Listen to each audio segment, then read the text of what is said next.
Pán Tašík, nech sa páči. Vážené mestské zastupiteľstvo, mám dve veci. Prvú, v zmysle zákona Národnej rady Slovenskej republiky o právnom postavení a platových pomerov starostov, obcí a primátorov miest zmenených neskorších zákonov navrhujem zvýšiť súčasné stanovený plat primátorovi o 50%, to je o 1191 od 1. júla 2014. Prosím o hlasovanie.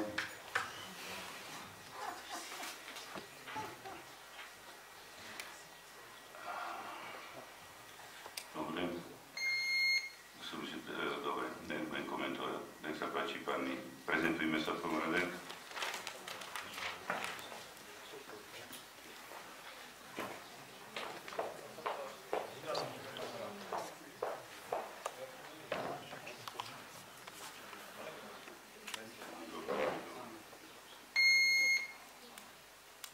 Hlasujeme po doznení signálu.